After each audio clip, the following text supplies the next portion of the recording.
Buenos días, vamos a comenzar la primera sesión del curso de Fundamentos, donde vamos a dar una panorámica del estado de la educación estadística como campo de investigación.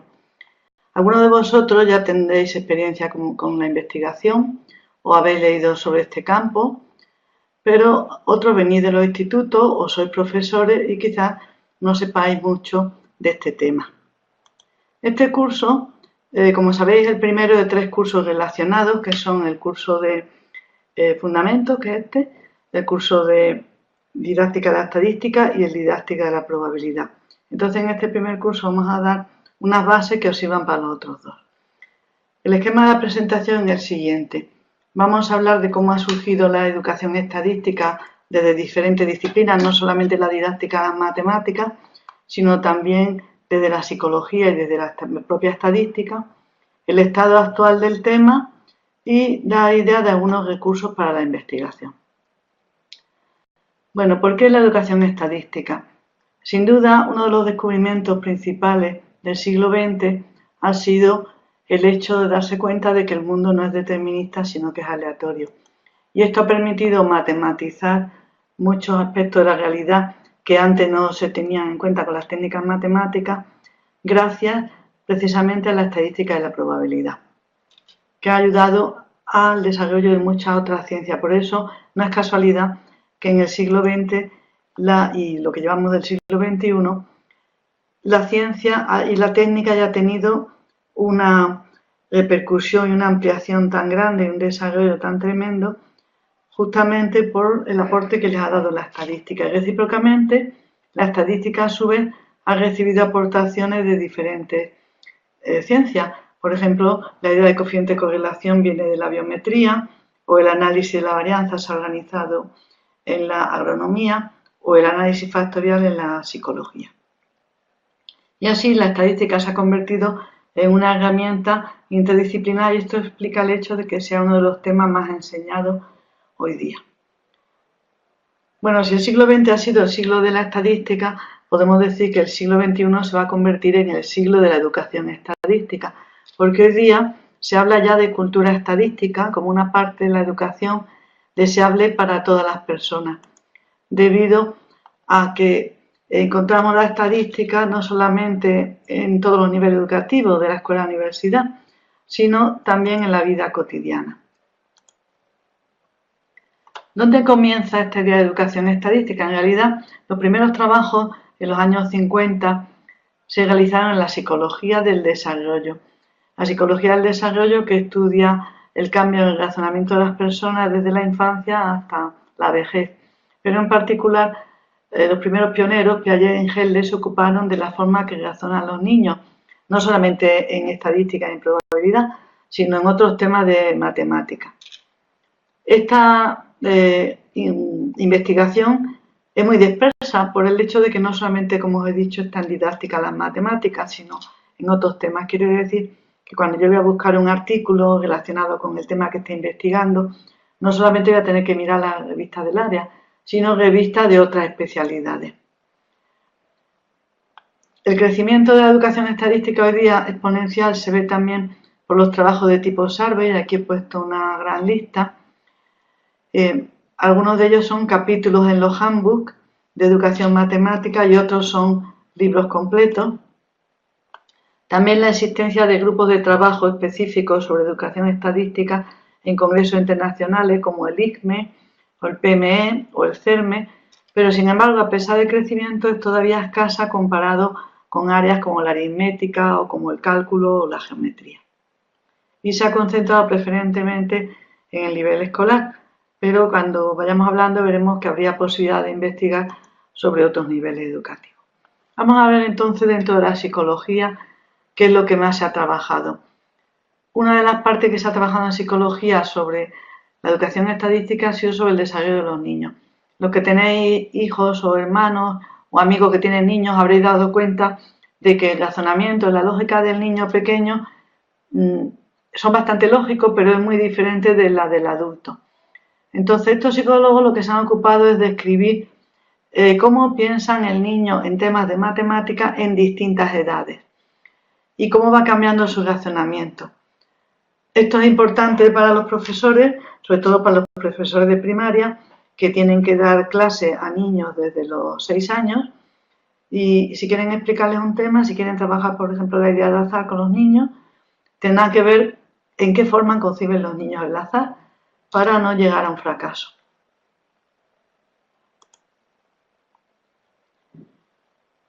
Bueno, uno de los congresos más importantes que ha habido en la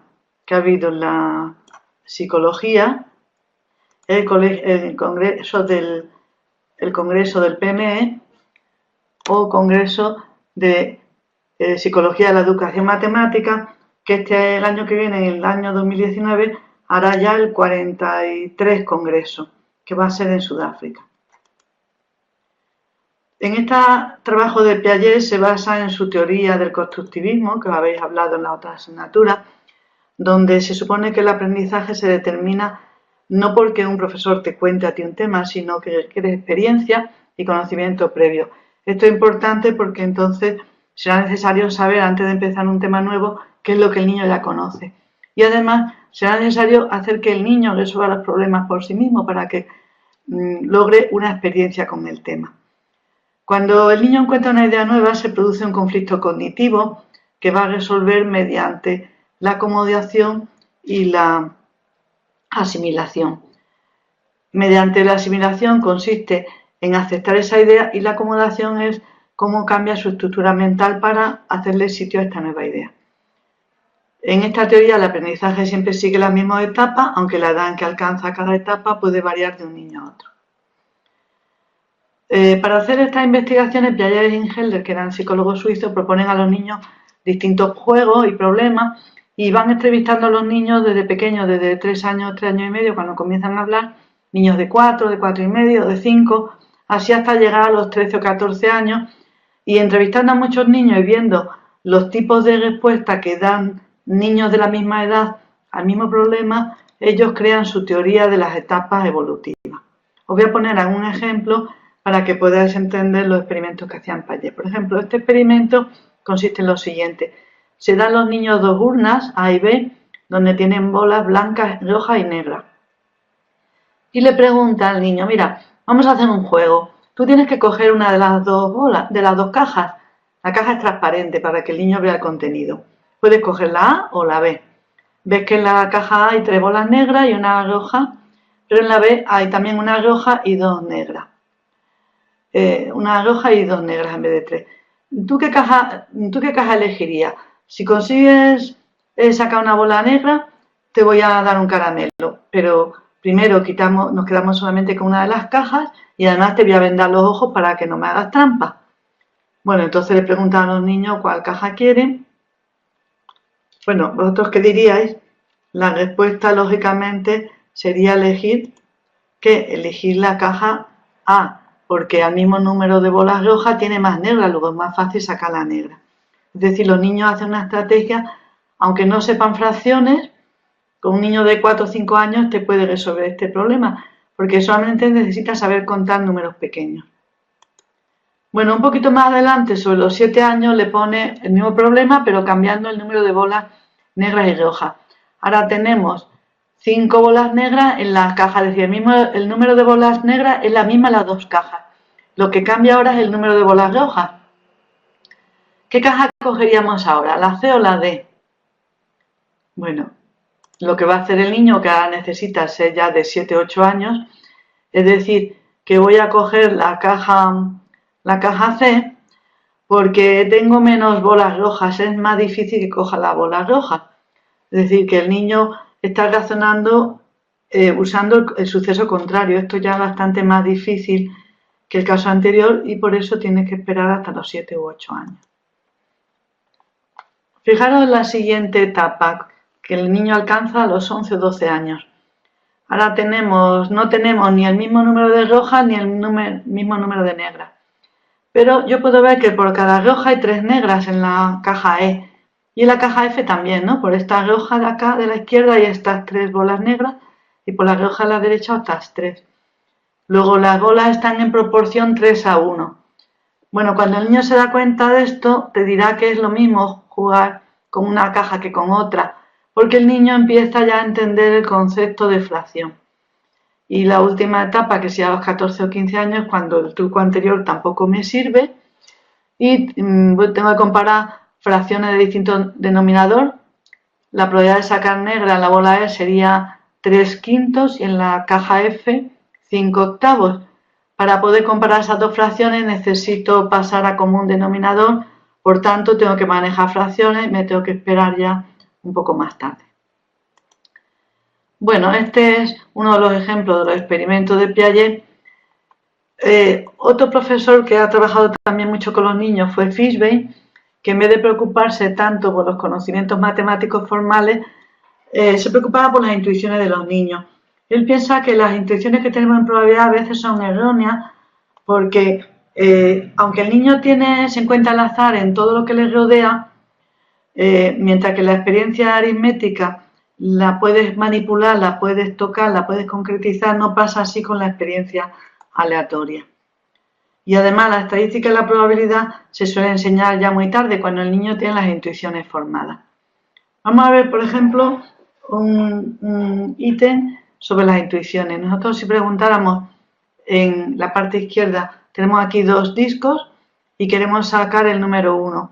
¿Qué sería más fácil, con el disco azul o con el disco rojo? Bueno, algunos niños te van a decir que es más fácil sacar el número 1 con el disco azul porque hay 3 casos azules y solamente en el rojo hay 2. Pero fijaros que en este problema no hay que comparar los casos, sino el área, es un problema de área. Y por lo tanto la intuición le vas a engañar. O en el problema de la derecha preguntamos a los niños qué sería mejor para sacar el número 2, el 1 o el 2, y vemos que sería lo mismo porque tenemos 3 1 y 3 12 con la misma área. Sin embargo, hay niños que piensan que como la aguja de la ruleta está ya puesta en el 2, para que llegue el siguiente 2 se tarda menos si giro por ejemplo para la izquierda, se tarda menos en el rojo, porque el siguiente número también es 2. Entonces los niños te van a decir que es más fácil obtener el 2 en el trompo rojo.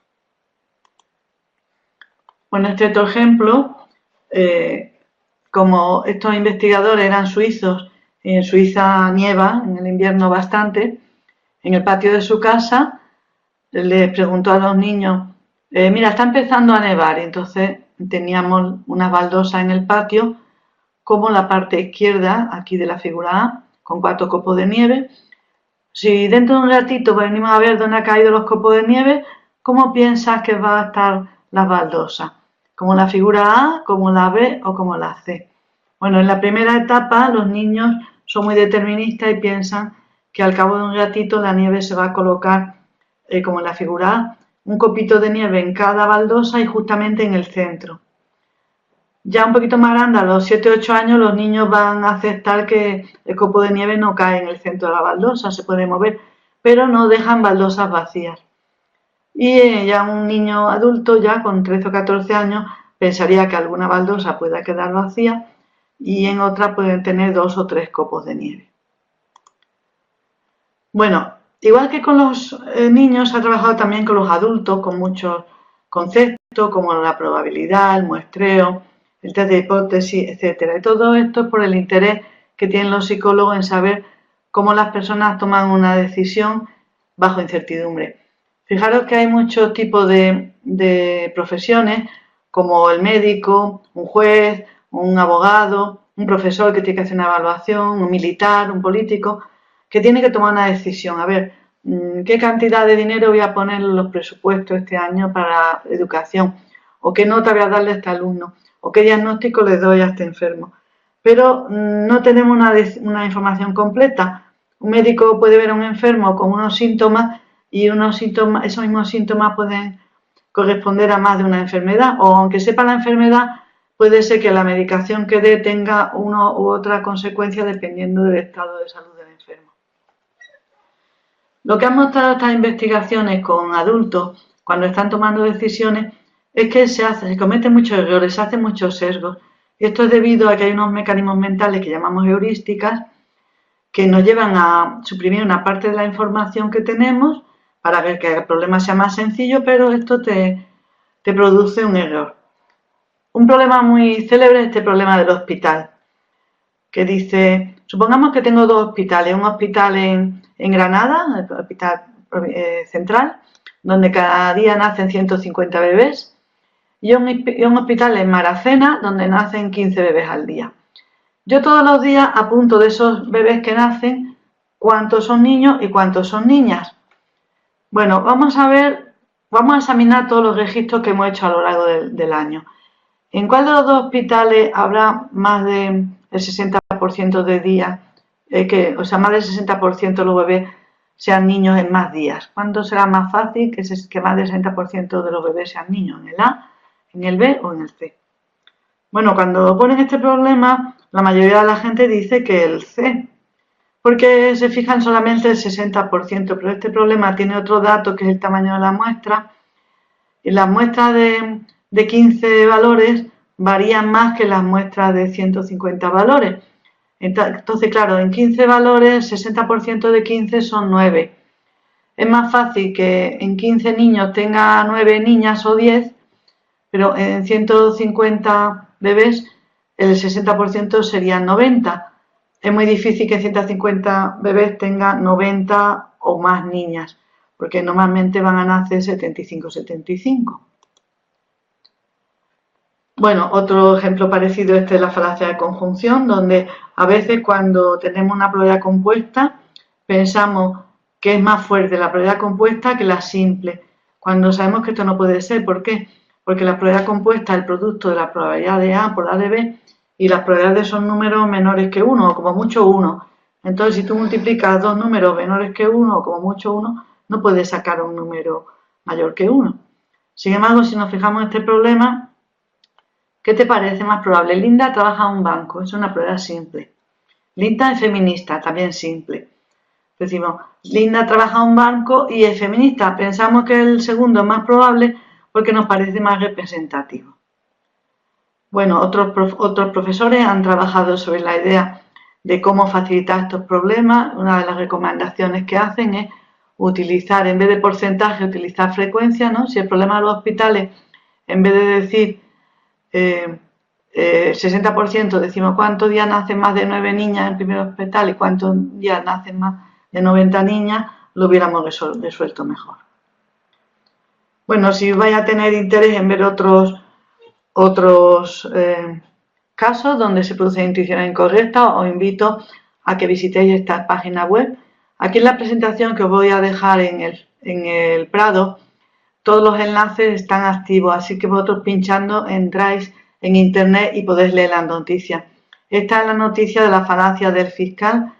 Esta noticia dice que la ignorancia en estadística puede matar.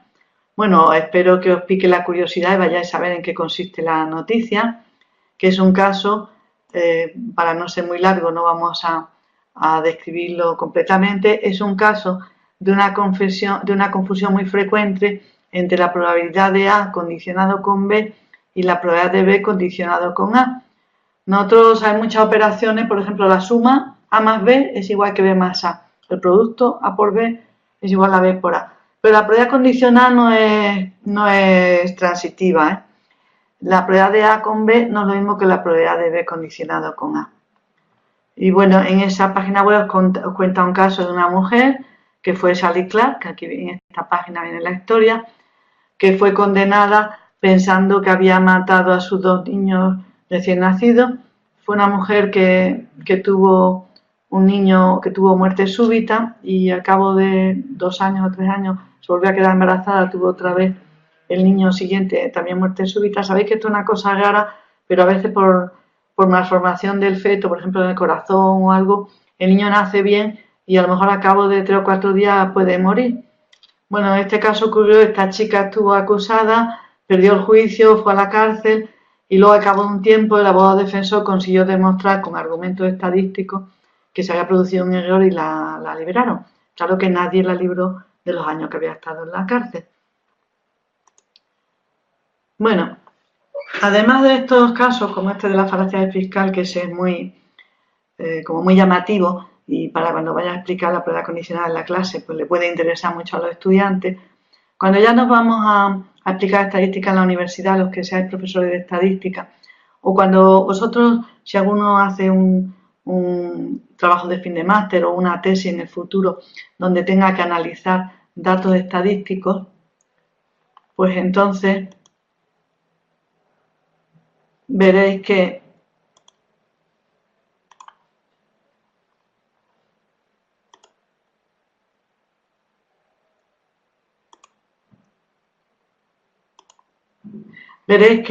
se van a encontrar muchos errores en el uso de la inferencia. Por ejemplo, estos profesores preguntaron a una serie de personas que cuando has hecho un contraste de hipótesis y has encontrado un resultado significativo, ¿qué conclusión sacarías? O bien que la hipótesis nula era falsa, o bien que el nivel de significación te da la probabilidad de que la hipótesis nula sea cierta, o bien que el nivel de significación te da la probabilidad de que la decisión que hayas tomado, sea aceptar la hipótesis o sea rechazarla, sea una decisión equivocada, o bien que al repetir el experimento se van a repetir los resultados. Bueno, estas 4 afirmaciones son todas falsas. Sin embargo, estos investigadores propusieron estas preguntas a varios tipos de sujetos. Algunos eran estudiantes de psicología, ¿no?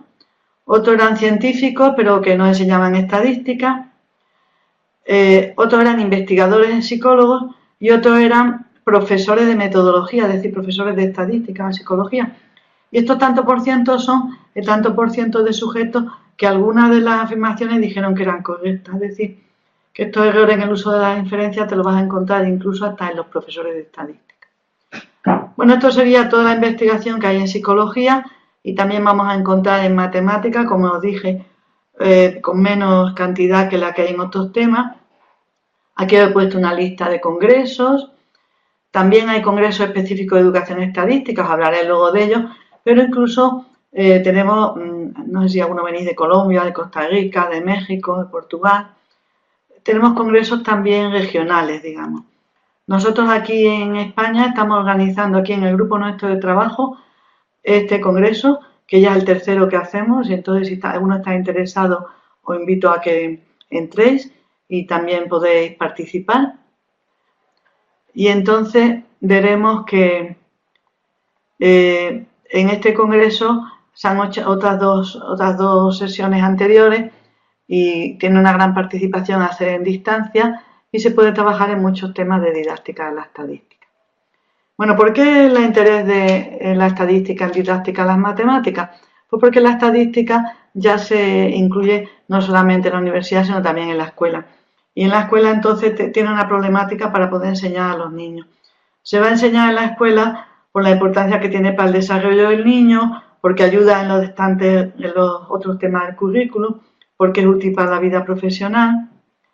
Fijaros que no solamente esto ocurre en España, si nos vamos a los estándares americanos del año 2000, encontramos que los estándares dan toda esta cantidad de objetivos para los niños, que los niños diseñen su investigación, recojan sus datos, los representen en gráficos de líneas, puntos y barras y tablas, que calculen la medida de posición central y la usen, comparen distintas representaciones y que saquen conclusiones. Todavía más, que los niños vean el conjunto del dato como un todo, que sean capaces de llevar a cabo sus propias investigaciones y proyectos, que cojan datos con censo o con el tiempo o de internet y que usen programas de ordenador para hacer sus gráficos, por ejemplo la hoja electrónica. Entonces, claro, estos estándares están hechos para los niños de tercero de primaria. Si los niños de tercero de primaria tienen que cumplir estos estándares, imaginaros si es necesario preparar a los profesores para que ellos puedan saber cómo enseñar a los niños. Bueno, y el tercer sitio donde encontramos didáctica en la estadística es la misma estadística, que ya encontramos aquí esta sociedad que es el Instituto Internacional de Estadística, igual podéis visitar la página web. Es la sociedad científica más antigua del mundo, del siglo XIX, fue fundada por estadísticos prestigiosos como Fisher, Galton, Pearson, y han tenido reuniones cada 2 años desde el año 1890, y no me acuerdo cuántos. Quiere decir que han tenido un gran número de congresos. El interés que tienen los estadísticos por la educación es porque en la universidad normalmente los profesores que enseñan estadística son estadísticos.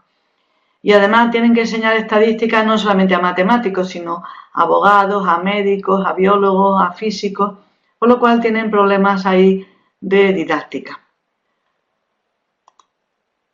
Por otro lado, nos encontramos también con una revolución que cada vez nos da menos tiempo a pillar los nuevos cambios de software. El software va cambiando día a día, ya pues tenemos los apples de internet, pero además de los conjuntos de datos, ahora tenemos los big data, los conjuntos de datos multivariantes, los datos dinámicos, y encontramos también en internet muchos servidores de educación estadística e incluso revistas específicas como esta, que os enseñaré algunas y vosotros podéis explorar si queréis mejor.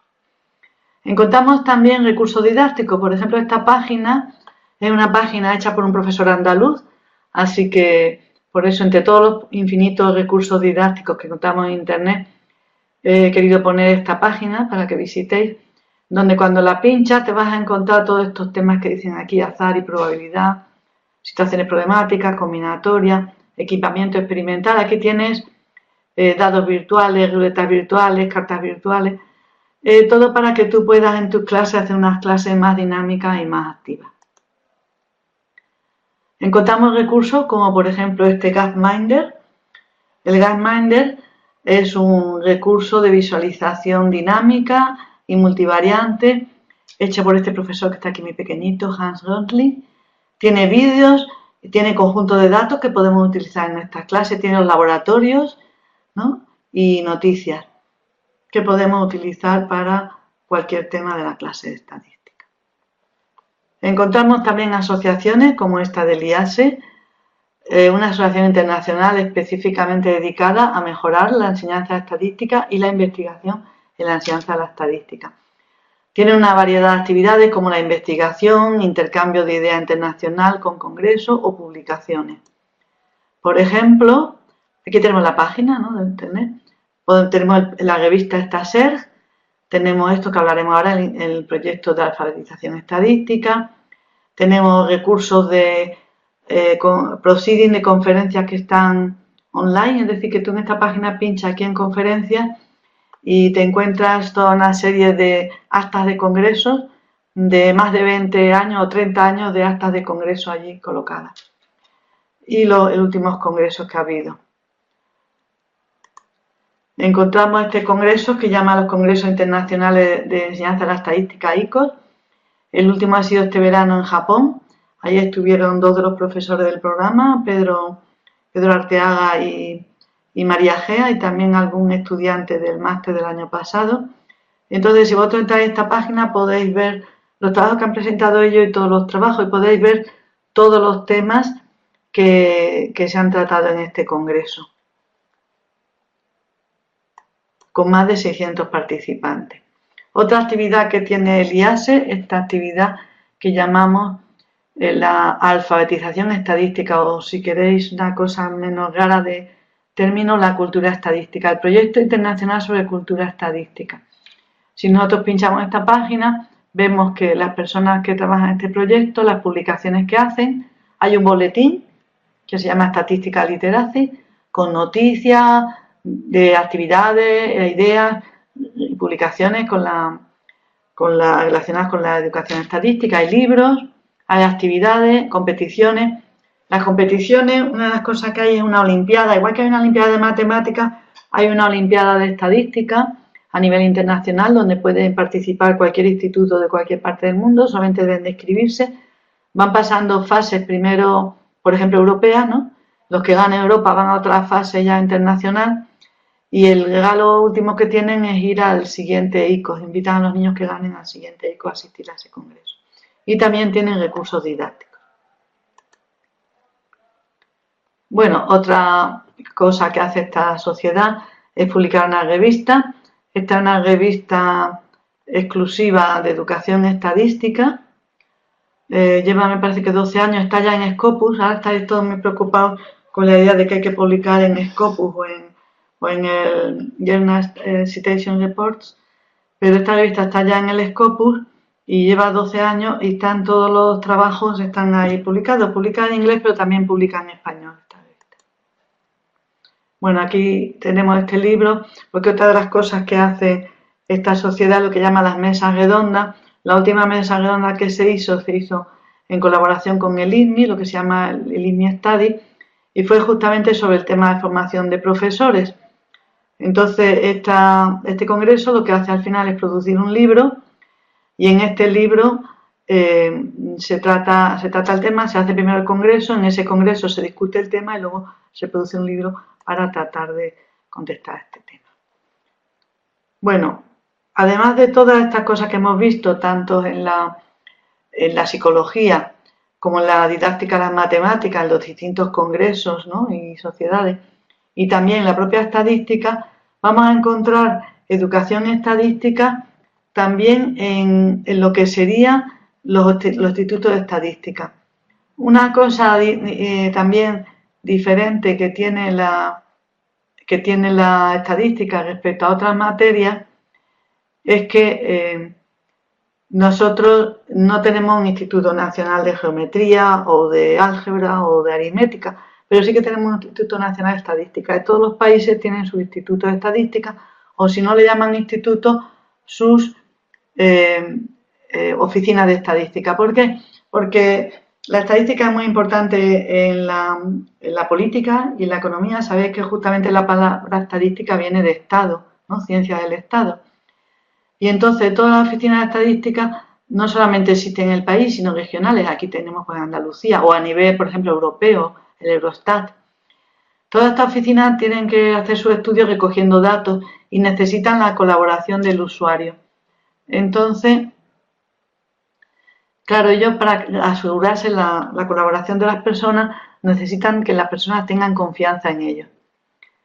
Por eso vamos a encontrar las oficinas de estadística, vamos a encontrar acciones desde las sociedades de estadística, como páginas web o como concursos escolares, etcétera. Tenemos aquí algunos ejemplos. Por ejemplo, tenemos el Instituto de Portugal, ALEA, donde tenemos esta página. Si entráis a ver esta página, veremos que tiene algunos conceptos como la de probabilidad explicado de forma sencilla, que tienen juegos, que tiene recursos para el profesor, dossiers, y que tiene cosas de la actualidad, ¿no?, hechos en números, un foro y ligas con otros servidores. O podemos encontrar este otro recurso, el Census at School, quiere decir el censo en la escuela. Este es un proyecto internacional.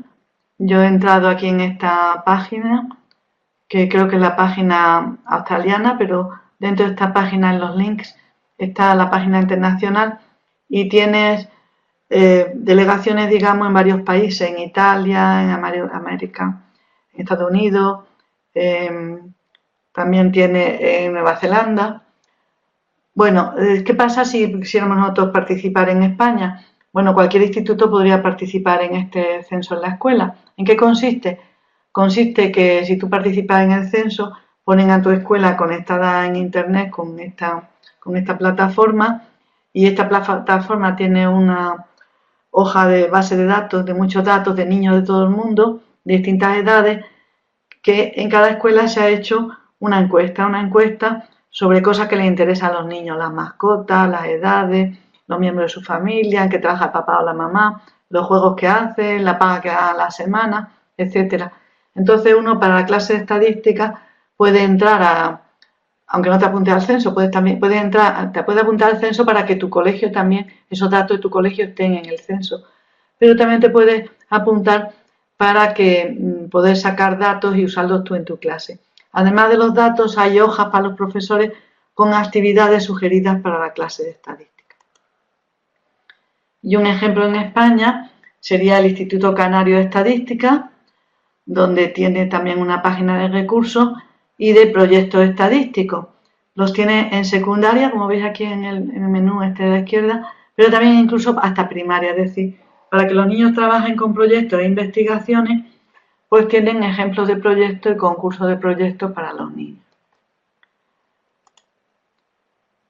Bueno, termino ya también para finalizar diciendo que nosotros habéis visto que tenemos 3 asignaturas de didáctica relacionadas, ¿no? De didáctica de la estadística, didáctica de la probabilidad y fundamento de la educación estadística.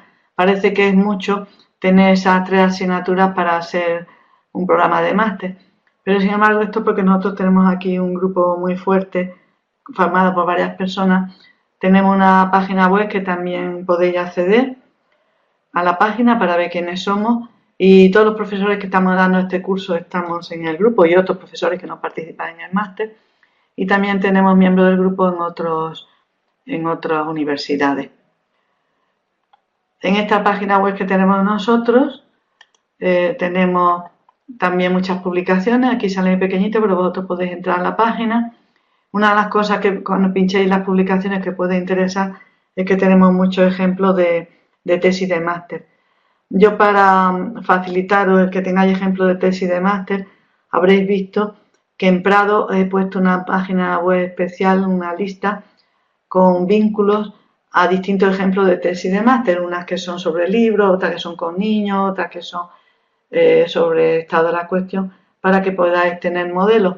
Lo interesante de tener modelos de tesis de máster es, aunque tú no vayas a trabajar con estadística, pero imagínate que tú quieres trabajar pasando un cuestionario de álgebra a los niños.